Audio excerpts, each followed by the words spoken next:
Bom dia, Dom Fernando. A mensagem do arcebispo de Olinda e Recife, Dom Fernando Saburido. Muito bom dia, meus amados filhos e filhas, ouvintes de nossa querida Rádio Olinda. Continuemos com a apresentação do texto base do 18º Congresso Eucarístico Nacional, que acontecerá de 11 a 15 de novembro, portanto, no próximo mês, aqui na nossa cidade do Recife. Nós estamos no capítulo 2º, tratando da Palavra de Deus, pão para todas as mesas. Ontem, nós lemos e comentamos o texto sobre o sacrifício no Oriente Próximo. Hoje, nós vamos ter a oportunidade de ver o texto da morte de Jesus interpretada como sacrifício. Diz o texto base: o Evangelho de João apresenta Jesus como o Cordeiro de Deus, aquele que tira o pecado do mundo. E João Batista o aponta como tal a 2 dos seus discípulos. Ao fazer coincidir a decisão de Pilatos de entregar Jesus para ser crucificado com a preparação da Páscoa, precisamente à 6ª, quando se imolavam os cordeiros no pátio do templo para a ceia pascal, João quer reforçar a ideia de que Jesus é o verdadeiro cordeiro. Contudo, o texto que mais explora a dimensão sacrificial da morte de Jesus é a carta aos Hebreus.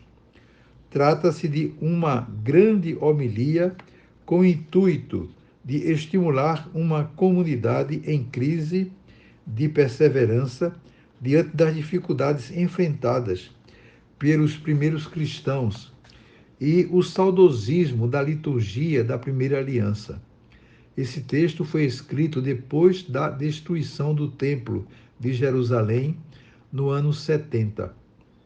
A comunidade de judeu-cristã se pergunta como se fará o culto a Deus a partir daquele momento, uma vez que não mais existe o templo. O autor dessa carta quer mostrar a superioridade do sacrifício de Jesus sobre os sacrifícios oferecidos no Templo de Jerusalém, pois esses não eram mais que uma prefiguração do sacrifício de Jesus. Isto tem um sentido simbólico para o tempo presente. As dádivas e sacrifícios oferecidos são incapazes de tornar íntegra a consciência daquele que os oferece, conforme está em Hebreus, capítulo 9, versículo 9. A realização completa de sacrifício se dá com a vinda de Cristo. Cristo, porém, veio como sumo sacerdote dos bens vindouros. Ele entrou no santuário através de uma tenda maior e mais perfeita, não feita por mãos humanas, nem pertencentes a esta criação. Ele não entrou no santuário com o sangue de bodes e bezerros, mas com o seu próprio sangue. E disto, uma vez por todas, obtendo uma redenção eterna, conforme Hebreus 9, 11 e 12. O autor conclui que se o sangue de bodes e touros e a cinza de novilhas espalhadas sobre os seres impuros os santificam, realizando a pureza ritual dos corpos, quanto mais o sangue de Cristo purificará a nossa consciência das obras mortas para servirmos ao Deus vivo. De fato, é impossível eliminar os pecados com o sangue de touros e bodes.